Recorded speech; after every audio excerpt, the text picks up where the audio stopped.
ബിസ്മില്ലാഹിർ റഹ്മാനിർ റഹീം. അൽഹംദുലില്ലാഹി നഹ്മദുല്ലാഹി വനസല്ലി വനസല്ലിമു അലാ റസൂലില്ലാഹ് സയ്യിദിനാ വഹബീബിനാ വഇമാമിനാ മുഹമ്മദിൻ വആലിഹി വസഹ്ബിഹി അജ്മഈൻ. വിമർശനാത്മക സ്വഭാവത്തിലുള്ളതും നിരൂപണ സ്വഭാവത്തിലുള്ളതുമായ കാര്യങ്ങളെല്ലാം നമ്മുടെ ഈ സംഭാഷണത്തിൽ വരുന്നതാണ്. അക്കാദമികമായൊരു കാര്യം ചർച്ച ചെയ്യുമ്പോൾ അവിടെ വരുന്ന എല്ലാ അഭിപ്രായങ്ങളും ആ തലത്തിൽ തന്നെയാണ് സ്വീകരിക്കപ്പെടേണ്ടത്. അന്തിമമായ ഒരു വിധി തീർപ്പ് കൽപ്പിക്കുക എന്നുള്ളത് നമ്മുടെ ഈ ക്ലാസ് കണ്ട് ഉദ്ദേശിക്കുന്നില്ല.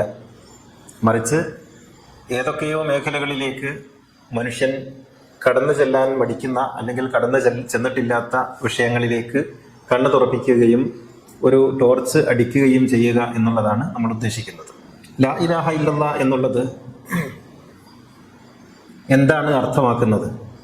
വെറും 3 അക്ഷരം കൊണ്ടുള്ള ഒരു കളിയാണ് ലാ ഇലാഹ ഇല്ലല്ലാഹ്. നിങ്ങൾക്കറിയുന്നത് പോലെ ലാമും അലിഫും ഹായും മാത്രമേ അതിലുള്ളൂ. ലാ ഇലാഹ ഇല്ലല്ലാഹ് എന്നുള്ളതിൽ ഈ മൂന്നല്ലാത്ത മറ്റൊരു അക്ഷരമില്ല. ഈ 3 അക്ഷരങ്ങളുടെ വ്യത്യസ്തങ്ങളായ ഫോമുകളാണ് ലാ ഇലാഹ ഇല്ലല്ലാഹ് എന്ന വചനത്തിൽ ഉൾക്കൊള്ളുന്നത്. അതുകൊണ്ട് അർത്ഥമാക്കുന്നത് എന്താണ്? സാധാരണ നിലക്ക് നമ്മളൊക്കെ മദ്രസകളിൽ പഠിപ്പിച്ചിട്ടുള്ളതും അല്ലാഹു അല്ലാതെ ഇലാഹായിട്ട് ആരുമില്ല എന്നാണ്. ഇതിൽ മലയാളം ഒന്നുമില്ല. അള്ളാഹു അറബിയാണ്, ഇലാഹ് അറബിയാണ്. അപ്പോൾ അതിൻ്റെ മലയാളത്തിലേക്ക് അല്ലെങ്കിൽ നമുക്ക് തിരിയുന്ന ഭാഷയിലേക്ക് വരുമ്പോഴാണ് അത് എന്താണ് ഉൾക്കൊള്ളുന്നത് എന്ന് മനസ്സിലാക്കാൻ നമ്മൾ ശ്രമിക്കുന്നത്. ലാ ഇലാഹ ഇല്ലല്ലാഹ് ഇതാണല്ലോ ഇസ്ലാമിൻ്റെ അടിസ്ഥാനമായി നമ്മൾ വിചാരിക്കുന്നത്. ഇതാണ് നമ്മൾ ഉൾക്കൊള്ളുന്ന ദൈവവിശ്വാസത്തിൻ്റെ അടിസ്ഥാനമായി നാം വിചാരിക്കുന്ന വാക്യം. കലിമത്ത് എന്നൊക്കെ നമ്മൾ പറയുന്നത് ഇതിനാണ്. അള്ളാഹു അല്ലാതെ ഇലാഹില്ല. ഇതിനെ മലയാളീകരിച്ചാൽ ദൈവമല്ലാതെ ആരാധ്യനില്ല. ദൈവം മാത്രമാണ് ആരാധ്യനായിട്ട് ഈ പ്രപഞ്ചത്തിലുള്ളത്. ഇതാണ് അതിന്റെ പ്രത്യക്ഷത്തിലുള്ള അർത്ഥം. ഈ പ്രത്യക്ഷത്തിലുള്ള അർത്ഥത്തിൽ നിന്ന് നമുക്ക് തുടങ്ങാം. ദൈവമല്ലാതെ ആരാധ്യനായിട്ട് ഈ പ്രപഞ്ചത്തിൽ മറ്റൊരു ശക്തിയുമില്ല. ഇവിടെ അള്ളാഹുവിന് നാം ദൈവം എന്നർത്ഥം പറഞ്ഞിരിക്കുന്നു. ദൈവം എന്ന വാക്ക് ദിവ് എന്ന പദത്തിൽ നിന്നുണ്ടായതാണ്. വെളിച്ചം, അറിവ് എന്നൊക്കെയാണ് അതിന്റെ അർത്ഥം. ദൈവം എന്ന വാക്ക് സംസ്കൃതമാണ്. അത് മലയാളത്തിൽ നമ്മൾ ഉപയോഗിച്ച് വരുന്നു. ദിവ് ആണ് അതിന്റെ ധാതു. ഇതിന് വ്യത്യസ്തങ്ങളായ ഫോമുകളുണ്ട്. ദേവ്, ദേവൻ, പിന്നെ ദേവി.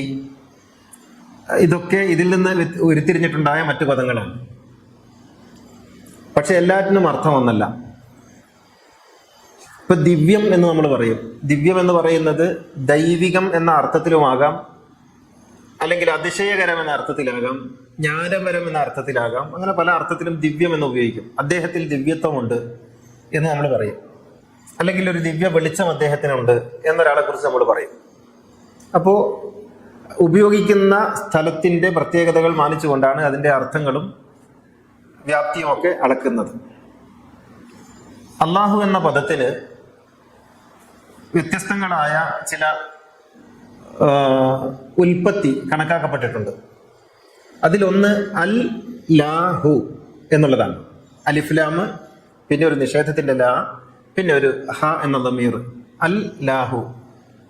അതിന്റെ അർത്ഥം അത് അല്ലാത്തത് എന്നാണ്. അത് അല്ലാത്തത് അല്ലെങ്കിൽ അവൻ അല്ലാത്തത്.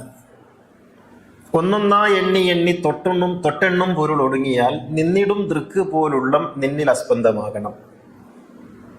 ദൈവദശകത്തിൽ ശ്രീനാരായണ ഗുരു പറയുന്നു, ഒന്നൊന്നാ എണ്ണി തൊട്ടെണ്ണും പൊരുൾ ഒടുങ്ങിയാൽ 1, 2, 3, 4 എന്നിങ്ങനെ എണ്ണാൻ കഴിയുന്നത്, അത്, ഇത്, അവൻ, ഇവൾ എന്ന് പറയാൻ കഴിയുന്നത്, താഴെ, മേലെ, വലത്, ഇടത് എന്നിങ്ങനെ ദിശകളിൽ സൂചിപ്പിക്കാൻ കഴിയുന്നത് അല്ലാത്തത് എന്തുണ്ടോ അങ്ങനെ തൊട്ടെണ്ണും പൊരുൾ ഒടുങ്ങിയാൽ ആണ് ദൈവതം ആരംഭിക്കുന്നത്. അപ്പൊ അതല്ലാത്തത്, അത് എന്ന് പറയാൻ കഴിയാത്തതാണ് ദൈവം. ഇത് എന്ന് പറയാൻ കഴിയാത്തതാണ് ദൈവം. അവനെന്നോ അവളെന്നോ പറയാൻ കഴിയാത്തതാണ് ദൈവം. താഴെയെന്നോ മേലെയെന്നോ പറയാൻ കഴിയാത്തതാണ് ദൈവം. അൽ ലാഹു, അത് അല്ലാത്തത്, അവൻ അല്ലാത്തത്. അപ്പോൾ ദൈവത്തെ നാം പറയുന്നത് ഈ സൂചകങ്ങളിലൊന്നും ഒതുങ്ങാത്ത ഒരു ശക്തിയായിട്ടാണ്. അത് ഇത് എന്ന് വ്യവഹരിക്കാൻ സാധിക്കാത്ത ഒരു ശക്തിയായിട്ടാണ്. അതെന്ന് പറയുമ്പോൾ പരിമിതപ്പെട്ടു, ഇതെന്ന് പറയുമ്പോഴും പരിമിതപ്പെട്ടു, അവനെന്ന് പറയുമ്പോഴും അവളെന്ന് പറയുമ്പോഴും പരിമിതപ്പെട്ടു. ഈ പരിമിതികളിൽ ദൈവം ഒതുങ്ങാൻ പാടില്ല. അപ്പൊ സാധാരണ നമ്മൾ ദൈവത്തെക്കുറിച്ച് പറയുമ്പോൾ അവൻ എന്ന് പറയും. ഖുൽ ഹുവല്ലാഹു അഹദ്, പറയുക അവൻ അല്ലാഹു ഏകനാകുന്നു. അങ്ങനെ പറയാൻ മാത്രമേ ഭാഷയിൽ കഴിയൂ. അവൻ എന്ന് പറഞ്ഞിട്ടില്ലെങ്കിൽ പിന്നെ അവളെന്ന് പറയണം. പറയുക അവൾ അല്ലാഹു ഏകയാകുന്നു എന്ന് പറയണം. അവനെന്ന് പറഞ്ഞാലും അവളെന്ന് പറഞ്ഞാലും ഏതോ ഒരു ലിംഗവിഭാഗത്തിൽ പെടും. ഇത് ഭാഷയിലുള്ള പ്രശ്നമാണ്. ഇത് അള്ളാഹ്ക്ക് മാത്രമല്ല. ഒരു തേർഡ് ജെൻഡർ ആയിട്ടുള്ള, ഒരു ട്രാൻസ്ജെൻഡർ ആയിട്ടുള്ള ഒരാൾ മുന്നിൽ വന്നു നിന്നാൽ അവളെ അല്ലെങ്കിൽ അവനെ കുറിക്കാനുള്ള പദം എന്താണ് ഭാഷയിലുള്ളത്? ഹി എന്നോ ഷീ എന്നോ അല്ലാതെ. അപ്പൊ ഭാഷ അള്ളാഹിനെ കുറിച്ച് പറയുമ്പോൾ മാത്രമല്ല, മനുഷ്യരിൽ തന്നെ പലരെയും കുറിച്ച് പറയാനും ഭാഷ പോരാ. ഒരു പുരുഷനും സ്ത്രീയും എന്ന് പറയുന്ന മുഖ്യധാരാ ലിംഗവിഭാഗത്തിൽ പെട്ടതല്ലാത്ത ഒരു ട്രാൻസ്ജെൻഡർ ആയിട്ടുള്ള ഒരാളെ കുറിക്കാൻ ഭാഷയിൽ ഏത് പദമാണുള്ളത്? ഭാഷയിൽ പദമില്ല. ഭാഷ എന്ന് പറയുന്നത് ഇവിടെയുള്ള മുഖ്യധാര എന്ന് പറഞ്ഞാലും പോരാ, പുരുഷന് വേണ്ടി ഉണ്ടാക്കിയതാണ് ഭാഷ. എല്ലാ ഭാഷയും. ഇപ്പോ മലയാള ഭാഷയിൽ ഭാര്യ മരിച്ച ആളെ കുറിക്കാൻ പ്രത്യേകിച്ച് പദമൊന്നുമില്ല. വിഭാര്യൻ എന്നൊക്കെ പറയും, അത് ഒറ്റപ്പദമല്ല. എന്നാൽ ഭർത്താവ് മരിച്ച ഒരു സ്ത്രീയെ കുറിക്കാൻ വിധവ എന്നൊരു പദമുണ്ട്. എന്ന് വെച്ചാൽ സ്ത്രീയെ അടയാളപ്പെടുത്താൻ ഒരു പദമുണ്ട്. അവൾ പിന്നീട് ഒരു ചാപ്പ അടിച്ച് വേണം ജീവിക്കാൻ. വ്യഭിചരിക്കുന്ന പുരുഷനെ കുറിക്കാൻ പ്രത്യേകിച്ച് പദമൊന്നുമില്ല. വ്യഭിചരിക്കുന്ന ഒരു സ്ത്രീയെ കുറിക്കാൻ വേശ്യ എന്നൊരു പദമുണ്ട്. അതിന് മലയാളം ഇല്ല, പുല്ലിംഗമില്ലാത്ത പദമാണ് വേശ്യ എന്നത്. അപ്പോ പുരുഷന് വ്യഭിചരിക്കാം, സ്ത്രീ വ്യഭിചരിച്ചാൽ അവൾ വേശ്യയാണ്. ഇങ്ങനെയാണ് ഭാഷ ഉണ്ടാകുന്നത്. പുരുഷന് വേണ്ടിയാണ് പലപ്പോഴും. വരേണ്യ ഇപ്പൊ മലയാളത്തില് ചെറ്റക്കുടിൽ എന്ന് പറഞ്ഞാൽ പാവപ്പെട്ടവന്റെ വീട് എന്നാണ്. ചെറ്റ എന്ന് പറഞ്ഞാൽ ചീത്തയാണ്. ചെറ്റ ചീത്തയാണ്. ചെറ്റയുടെ കുടിൽ പാവപ്പെട്ടവന്റെ വീടാണ്. അപ്പോൾ പാവപ്പെട്ടവൻ ചെറ്റയാണ്. ഇങ്ങനെ ഭാഷ ഉണ്ടാകുന്ന ഒരു രീതിയുണ്ട്. ഭാഷ ഉണ്ടാകുന്നത് ആർക്ക് വേണ്ടിയാണെന്ന് ചോദിച്ചാൽ, ഭാഷ ഉണ്ടാകുന്നത് വരേണ്യർക്ക് വേണ്ടിയാണ്. ഭാഷ ഉണ്ടാകുന്നത് പുരുഷന്മാർക്ക് വേണ്ടിയാണ്. ഭാഷ ഉണ്ടാകുന്നത് ഭരണാധികാരികൾക്ക് വേണ്ടിയാണ്. ഇത് എല്ലാ ഭാഷയുടെയും കാര്യം അങ്ങനെയൊക്കെ തന്നെയാണ്. ഇപ്പോ ഇംഗ്ലീഷിൽ ഡോക്ടർ എന്ന് പറഞ്ഞാൽ പുരുഷനാണ്. ഒരു സ്ത്രീ ഡോക്ടർ ആവാൻ പാടില്ല. സ്ത്രീ ഡോക്ടറായാൽ ലേഡി ഡോക്ടർ ആവണം. അങ്ങനെയാണ്. സ്ത്രീ ഡോക്ടർ ആണെങ്കിൽ അവൾക്ക് ലേഡി എന്ന പദം മുൻപിൽ വെക്കണം. അപ്പൊ ഡോക്ടർ എന്ന പദം നിരുപാധികമാർക്കുള്ളതാണ്, പുരുഷനുള്ളതാണ്. ഇങ്ങനെയാണ് ഭാഷകൾ എപ്പോഴും ഉണ്ടാകുന്നത്. എല്ലാ ഭാഷയും അങ്ങനെയാണ്. അപ്പോൾ അതുകൊണ്ട് ഭാഷ വളരെ പരിമിതമാണ്. പലപ്പോഴും നമ്മുടെ വികാരങ്ങൾ ഉൾക്കൊള്ളാൻ പോലും ഭാഷയ്ക്ക് സാധിക്കുകയില്ല. അങ്ങനെ ഭാഷ പരാജയപ്പെടുന്നിടത്ത് പലപ്പോഴും മൗനം സംസാരിക്കും, മൗനം വാചാലമാകും എന്നൊക്കെ നമ്മൾ പറയാറുണ്ടല്ലോ. ഇങ്ങനെ പറയുമ്പോൾ നമ്മൾ ദൈവത്തെക്കുറിച്ച് പറയുമ്പോൾ ഈ സ്ത്രീ പുരുഷ ലിംഗ ഭേദങ്ങളിൽ നിന്നൊക്കെ എത്രയോ പരിശുദ്ധനായി കണക്കാക്കപ്പെടുന്ന ദൈവത്തെ കുറിക്കാൻ സ്വാഭാവികമാണ് ഒരു ഭാഷയിലും പദമില്ല. ഇപ്പൊ ഇംഗ്ലീഷിൽ ഗോഡ് എന്ന് എഴുതുമ്പോൾ ജി വലുതാക്കിയായിരുന്നു. പക്ഷേ ദൈവത്തെ കുറിക്കാൻ പ്രത്യേകിച്ച് ഒരു ഭാഷയിലും പദങ്ങൾ പോരാ. അതുകൊണ്ട് നമ്മൾ അവനെന്ന് പറയും. അവളെന്ന് പറഞ്ഞാൽ ഒരു കുഴപ്പമില്ല. അല്ലാഹുവേ നീ എന്ന് നമ്മൾ പറയുന്നു, അങ്ങെന്ന് പറയുന്നു. അതുപോലെ അള്ളാഹു അവനാണ് എന്ന് പറയുന്ന പോലെ അള്ളാഹു അവളാണെന്നും പറയാം. അതിൽ കുഴപ്പമൊന്നുമില്ല. കാരണം അവളെന്ന് പറയുമ്പോൾ അള്ളാഹ്ക്കൊന്നും കുറഞ്ഞു പോകുന്നില്ല. അവനെന്ന് പറയുമ്പോൾ ഇല്ലാത്ത ഒരു ചേപ്പറയൊന്നും അള്ളാഹ്ക്ക് അവളെന്ന് പറയുമ്പോൾ ഉണ്ടാകേണ്ടതില്ല. രണ്ടും ഒന്നാണ്. പക്ഷെ അവനെന്ന് പറഞ്ഞാലും അവളെന്ന് പറഞ്ഞാലും അള്ളാഹുവിനെ കുറിക്കുന്നില്ല. കാരണം അള്ളാഹു പുരുഷനുമല്ല, സ്ത്രീയുമല്ല, അള്ളാഹു ട്രാൻസ്ജെൻഡറും അല്ല. അള്ളാഹു എല്ലാ ലിംഗത്തിൽ നിന്നും അതീതമായിട്ടുള്ള ഒരു ശക്തിയുടെ നാമമാണ്. അങ്ങനെ വരുമ്പോൾ ഭാഷ ഉപയോഗിക്കുന്നിടത്ത് അവനെന്നും അവളെന്നും ഉപയോഗിക്കുന്നിടത്ത് ഭാഷയുടെ പരിമിതിയായിട്ട് നമ്മൾ അതിനെ കണക്കാക്കാം. ഇപ്പോ പഴയ കാലത്ത് ഈ ഭാഷ ഉണ്ടായി വന്ന കാലത്ത് ഈ സ്ത്രീലിംഗവും പുല്ലിംഗവും ഒക്കെ കൊടുക്കുന്നത് മനസ്സിലാകുന്നതും മനസ്സിലാകാത്തതും ഒക്കെ ആയിട്ട് ബന്ധപ്പെട്ടിട്ടാണ്. ഇപ്പൊ സൂര്യൻ എന്ന് പറയുന്നത് സ്ത്രീലിംഗമായിട്ടാണ് അറബി ഭാഷയിലൊക്കെ ഉപയോഗിച്ച് വരാറുള്ളത്. ഷംസ് നിങ്ങൾക്ക് കാണാം. വശംസി വദുഹാഹ വൽഖമരി ഇദാ തലാഹ. അവിടെയൊക്കെ ഹ എന്ന് പറയുന്ന സ്ത്രീലിംഗ സൂചകങ്ങളാണ് ഉപയോഗിച്ചിട്ടുള്ളത്. സൂര്യൻ സ്ത്രീയായിട്ടാണ് സങ്കല്പിക്കപ്പെട്ടിട്ടുള്ളത്. എല്ലാ കാലങ്ങളിലും സൂര്യൻ അങ്ങനെയാണല്ലോ. അപ്പോൾ നമുക്ക് തലയ്ക്ക് മുകളിലുള്ള ഒരു ചെറിയ ഒരു വൃത്തത്തിലുള്ള ഒരു സാധനം നമ്മെ കരിക്കുന്ന, നമുക്ക് ഊർജ്ജം നൽകുന്ന, നമുക്ക് വെളിച്ചം നൽകുന്ന, നമുക്ക് പ്രകാശം നൽകുന്ന ഒരു മഹാസംഭവമായിട്ട് മനുഷ്യൻ കാണുമ്പോൾ അതിനെന്തൊക്കെയോ ദിവ്യത്വമുണ്ടെന്നും ശക്തിയുണ്ടെന്നും വിചാരിച്ച് അതിന് ദൈവത്വം നൽകിയപ്പോൾ അത് സ്ത്രീയായി, ദേവിയായി സങ്കല്പിക്കപ്പെട്ടു. ഇപ്പോൾ യവന ഗ്രീക്ക് ഫിലോസഫിയിലൊക്കെ സൂര്യൻ ദേവിയാണ്. ഇന്ത്യയിലും ദേവി സങ്കല്പത്തിലാണ് ആരാധിക്കപ്പെട്ടിട്ടുള്ളത്. അപ്പോൾ ഇങ്ങനെ ഒരു പദം പുല്ലിംഗമാകുന്നതിനും സ്ത്രീലിംഗമാകുന്നതിനും ഒക്കെ ചരിത്രപരതയുണ്ട് എന്നാണ് ഞാൻ പറഞ്ഞു വരുന്നത്. അതിന് ചരിത്രപരതയുണ്ട്. ഇതുപോലെ അള്ളാഹു അല്ലെങ്കിൽ ദൈവം, ആ ദൈവം എന്ന പദം പുല്ലിംഗമായി അല്ലെങ്കിൽ സ്ത്രീലിംഗമായി ഉപയോഗിക്കുന്നതിന് ഒരു ചരിത്രപരതയുണ്ട്. പുരുഷനാണ് മേധാവി, പുരുഷനാണ് അധികാരി, പുരുഷനാണ് ശക്തൻ, അവനാണ് യോദ്ധാവ്, അവനാണ് മസിലുള്ളത്. അപ്പോൾ ദൈവം പുരുഷനായിരിക്കാനാണ് സാധ്യത. ഇതാണ് അവൻ എന്ന് പറയുന്നിടത്ത്. അപ്പോൾ പുരുഷൻ പുല്ലിംഗ പദമാണ് ദൈവത്തിന് ഉപയോഗിക്കേണ്ടത് എന്ന് വന്നു. അങ്ങനെ ഭാഷയിൽ പുല്ലിംഗ പദം ഉപയോഗിച്ചു തുടങ്ങി. അത് ഇന്ത്യയിലോട്ടൊക്കെ വരുമ്പോൾ, ഭാരതത്തിലോട്ട് വരുമ്പോൾ ദൈവത്തിന് സ്ത്രീലിംഗ പദം ഉപയോഗിച്ചിട്ടുണ്ട്. ഇപ്പോ നാരായണി, ഭഗവതി, ഈശ്വരി, അതുപോലെ ഇങ്ങനെയുള്ള സ്ത്രീലിംഗ പദങ്ങളും ദൈവത്തിന്റെ നാമങ്ങളായിട്ട് ഉപയോഗിച്ചിട്ടുണ്ട്. അമ്മേ നാരായണ എന്ന് വിളിക്കും. അമ്മേ നാരായണൻ, അമ്മ എന്നുള്ളത് ദൈവത്തെ വിളിക്കാൻ ഉപയോഗിക്കുന്ന ഏറ്റവും പരമമായ പദങ്ങളിലൊന്നാണ്. അതേ സ്ഥാനത്ത് മിഡിൽ ഈസ്റ്റിലേക്ക് പോകുമ്പോൾ പിതൃസ്വരൂപനായിട്ടാണ് ദൈവത്തെ കാണുന്നത്. അതുകൊണ്ടാണ് ക്രൈസ്തവതയിൽ പിതാവ് എന്നാണ് ദൈവത്തെ വിളിക്കുക, പിതൃസ്വരൂപനെ.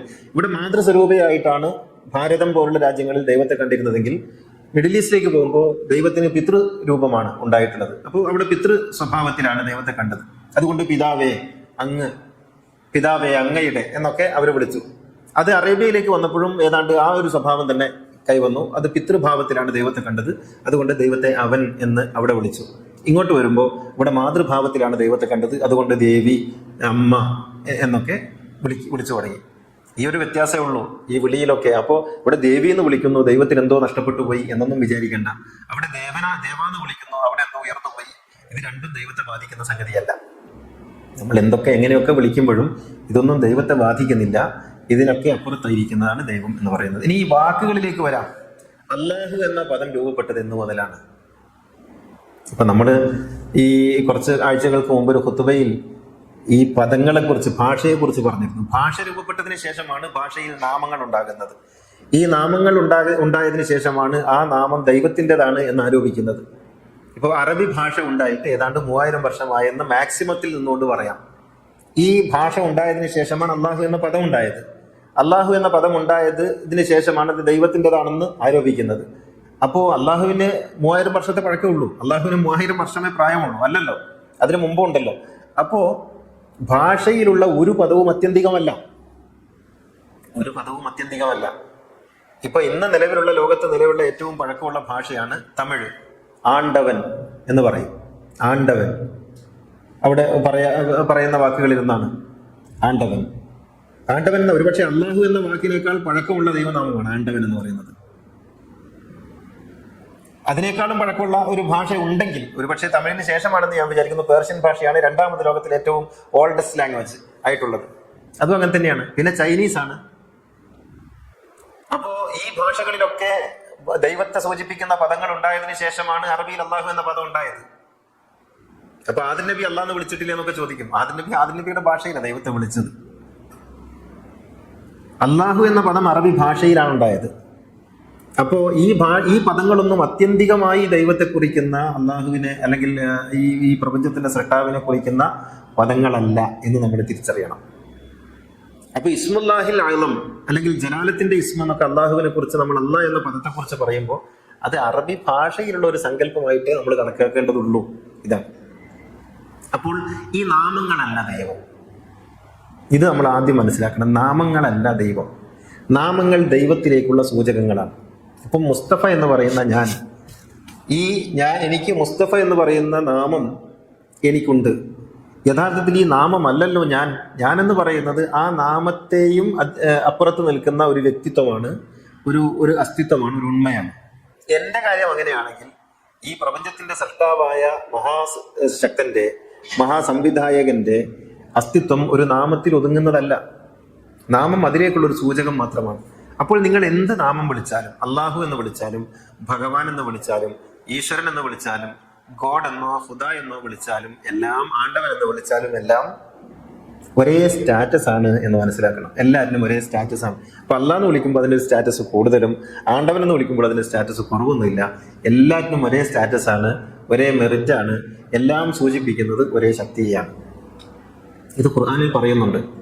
ഖുർആനിൽ പറയുന്നു, ഫലില്ലാഹിൽ അസ്മാഉൽ ഹുസ്ന ഫദ്ഉഹു ബിഹാ അയ്യമ്മാ തദ്ഉ ഫലഹുൽ അസ്മാഉൽ ഹുസ്ന. നിങ്ങൾ ദൈവത്തെ എന്ത് വിളിച്ചാലും എല്ലാ നല്ല നാമങ്ങളും അവൻ്റെതാണ് എന്ന് വിചാരിച്ചോളണം. എല്ലാ നല്ല നാമങ്ങളും അവൻ്റെതാണെന്ന് കരുതിക്കൊള്ളണം. എന്തും വിളിക്കാം നിങ്ങൾക്ക് ദൈവത്തെ. കാരണം എന്ത് വിളിച്ചാലും അതല്ല അവൻ. എന്ത് വിളിച്ചാലും അതല്ല, പിന്നെ എന്ത് വിളിച്ചാലും എന്താ, ഒരു കുഴപ്പമില്ലല്ലോ. അതുകൊണ്ട് നിങ്ങൾക്ക് എന്തും വിളിക്കാം. അപ്പൊ ഈ പേരുകളിൽ കുടുങ്ങിക്കിടക്കുന്ന ഒരവസ്ഥ ഉണ്ടാകരുത്. ദൈവത്തെ സംബന്ധിച്ചിടത്തോളം പേര് ഒരു സൂചകം മാത്രമാണ് എന്ന് നമ്മൾ ഓർക്കണം. അപ്പോ പിന്നെ ഞാൻ പറഞ്ഞു വരുന്നത്, ഭാഷയിൽ ദൈവത്തെ നാം സൂചിപ്പിക്കുന്ന എല്ലാ പദങ്ങളും ഒരേ സ്റ്റാറ്റസ് ഉള്ളതാണ്. അതെല്ലാം പരിമിതമാണ്. അതൊന്നും ദൈവത്തിൻ്റെതല്ല, മറിച്ച് ദൈവത്തിലേക്കുള്ള സൂചകങ്ങൾ മാത്രമാണ്. ഇത്രയും ഞാൻ പറഞ്ഞ ദൈവത്തിന്റെ നാമങ്ങളെ കുറിച്ച്. ഇങ്ങനെ വരുമ്പോൾ പിന്നെ നമുക്ക് ചോദിക്കാം, അസ്മാഉൽ ഹുസ്ന എന്നൊക്കെ പറഞ്ഞിട്ട് അള്ളാഹുവിന്റെ 99 നാമങ്ങളൊക്കെ ഉണ്ടല്ലോ, അതൊക്കെ വലിയ ആദരവോടുകൂടി നമ്മൾ ചൊല്ലുകയും പറയുകയും ഒക്കെ ചെയ്യുന്നതല്ലേ? തീർച്ചയായിട്ടും. നാം ഏതൊരു വാക്കിനെയും നാം ഉൾക്കൊള്ളുന്ന തലത്തിൽ നമ്മിലത് പ്രവർത്തിക്കും. ഇപ്പോൾ ഉദാഹരണത്തിന്, നമ്മളെ ഒരാൾ പന്നി എന്ന് വിളിക്കുന്നു, ചീത്ത വിളിക്കുന്നു. അത് ചീത്ത വാക്കാണ് നമ്മൾ ആദ്യം സങ്കല്പിച്ചു, എന്നിട്ട് പന്നി എന്ന് വിളിക്കുന്നു. അങ്ങനെ വിളിച്ച് അയാൾ നമ്മുടെ മുഖത്ത് നോക്കിയിട്ട് നമ്മളെ പന്നി എന്ന് വിളിച്ചാൽ നമുക്ക് ദേഷ്യം വരുന്നു. എന്തുകൊണ്ടാണ് ദേഷ്യം വരുന്നത്? ആ വാക്ക് നാം ഉൾക്കൊള്ളുന്നത് ഒരു മോശം വാക്കായിട്ടാണ് എന്നതുകൊണ്ട് അത് നമ്മുടെ ഉള്ളിൽ മോശമായി പ്രവർത്തിക്കുന്നു. അതുകൊണ്ട് നമുക്ക് ചീത്തയായിട്ട് തോന്നുന്നു, അത് നമുക്ക് ദേഷ്യം വരും. ഇതുപോലെ പിന്നെ നമ്മുടെ മാതാപിതാക്കൾ ഒരാൾ പറഞ്ഞാൽ നമുക്ക് ദേഷ്യം വരും. യഥാർത്ഥത്തിൽ പന്നി എന്ന് വിളിച്ചാൽ നമുക്കൊന്നും സംഭവിക്കാനൊന്നുമില്ല. പക്ഷേ അത് ചീത്ത വാക്കാണെന്ന് നമ്മുടെ ഉള്ളിൽ ധാരണയുള്ളത് കൊണ്ട് നമ്മുടെ ഉള്ളിൽ മോശമായിട്ട് പ്രവർത്തിക്കും. ഇതുപോലെ ദൈവത്തിന്റെ നാമം എന്ന് നമ്മൾ സങ്കല്പിച്ച ചില വാക്കുകൾ നമ്മുടെ ഉള്ളിൽ പോസിറ്റീവായിട്ട് പ്രവർത്തിക്കും. ഒരു വാക്കിന് നെഗറ്റീവായിട്ട് പ്രവർത്തിക്കാൻ കഴിയുമെങ്കിൽ ചില വാക്കുകൾക്ക് പോസിറ്റീവായിട്ട് പ്രവർത്തിക്കാനും കഴിയും. അപ്പോൾ നമ്മുടെ ഉള്ളിൽ, ഇപ്പോൾ ഉദാഹരണത്തിന് ഒരാൾ നമ്മളോട് പറയുന്നു, പിന്നെ നിന്നെ കാണാൻ നല്ല സൗന്ദര്യമുണ്ടല്ലോ എന്ന് പറയുന്നു, അല്ലെങ്കിൽ നിന്റെ ഇന്നത്തെ ആ വാക്ക് എനിക്ക് വലിയ മോട്ടിവേഷനായി എന്ന് പറയുന്നു, അല്ലെങ്കിൽ പിന്നെ നിന്റെ സാന്നിധ്യം എന്നെ സന്തോഷവാനാക്കുന്നു എന്ന് പറയുന്നു. എന്തോ ഒരു പോസിറ്റീവായിട്ടുള്ള, അത് നമ്മുടെ ഉള്ളിൽ ആനന്ദം നിറക്കുന്നത് പോലെ ചില വാക്കുകൾക്ക് നമ്മുടെ ഉള്ളിൽ ആനന്ദം നിറക്കാനും ചില വാക്കുകൾക്ക് നമ്മുടെ ഉള്ളിൽ നെഗറ്റിവിറ്റി ഉണ്ടാക്കാനും സാധിക്കുമെങ്കിൽ ദൈവത്തെ കുറിക്കുന്ന ചില വാക്കുകൾ നമ്മുടെ ഉള്ളിൽ നമ്മൾ അറിയാതെ പോസിറ്റീവായിട്ടുള്ള ചില ചലനങ്ങൾ ഉണ്ടാക്കും എന്ന കാര്യം അത് മനഃശാസ്ത്രപരമാണ്, അത് വിശ്വാസപരമല്ല, മനഃശാസ്ത്രപരമാണ്. അതങ്ങനെ സംഭവിച്ചേക്കാം. അതുകൊണ്ട് അതിന് അതിൻ്റെതായ ചില ഗുണങ്ങൾ മനഃശാസ്ത്രപരമായിട്ടുണ്ട് എന്ന് വിചാരിക്കാം എന്ന് സാന്ദർഭികമായി പറഞ്ഞു എന്ന് മാത്രം.